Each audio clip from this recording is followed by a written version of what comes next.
Les feux de circulation servent à réguler et aussi à sécuriser le trafic, à condition bien entendu que vous les respectiez. Aujourd'hui, on revoit les règles des principaux feux que vous pouvez croiser sur votre route. Les premiers feux auxquels on pense sont les feux tricolores. Rappelons qu'il est interdit de les franchir tant au rouge qu'à l'orange. L'amende minimale est de 100 € pour avoir franchi un feu orange et de 150 pour un feu rouge. Il est toutefois autorisé de franchir un feu à sa phase orange si et seulement si l'on s'en trouve si près qu'on ne peut plus s'arrêter dans des conditions de sécurité suffisantes et aussi à condition de ne pas mettre en danger les autres usagers présents dans le carrefour. Cette notion n'est pas toujours bien comprise dans la pratique. Est-ce que vous pouvez m'expliquer la règle du feu orange et du feu rouge? Quand est-ce qu'on doit s'arrêter? Si on peut s'arrêter quand le feu passe à l'orange, on s'arrête. Oui. Mais si c'est trop tard, on continue quand même. Le feu rouge, de toute façon, il faut s'arrêter. Ça, il n'y a pas de... Et est-ce que les gens respectent bien tout ça?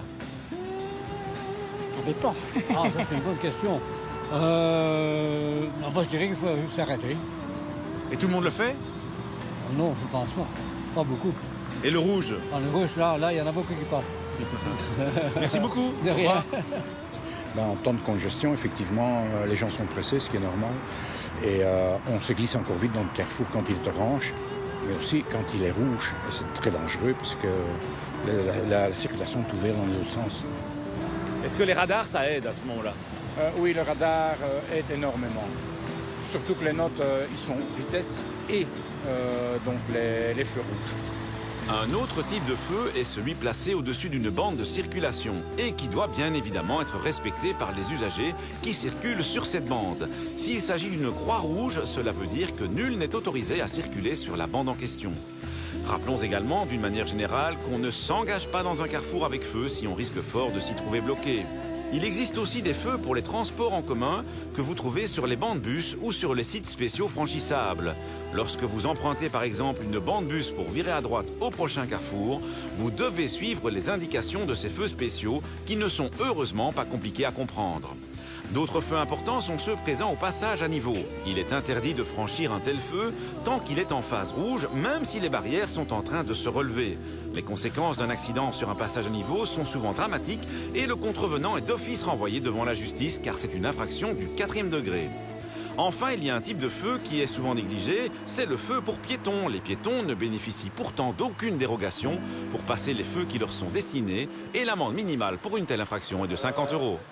Vouloir gagner quelques secondes en brûlant un feu comporte des risques d'accident bien entendu, mais aussi un risque d'être verbalisé qu'il ne faut pas négliger puisque le montant des amendes est lui assez important.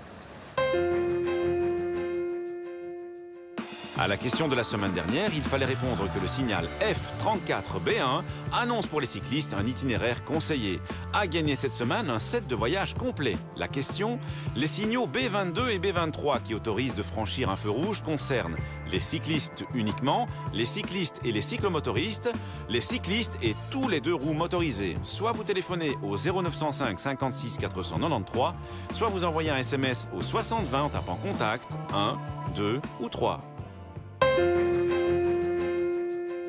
Même en utilisant correctement ces clignotants, on ne bénéficie pas de la priorité pour changer de bande ou accéder à une autoroute.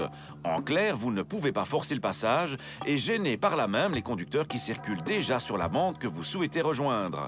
À l'inverse, ces derniers ne doivent pas non plus vous céder le passage parce que vous avez manifesté votre intention de faire votre mouvement latéral. Évidemment, les conducteurs qui circulent sur une bande peuvent, par courtoisie et dans la mesure du possible, se décaler pour laisser d'autres conducteurs s'insérer. Si vous bénéficiez de cette courtoisie, un petit merci est toujours apprécié.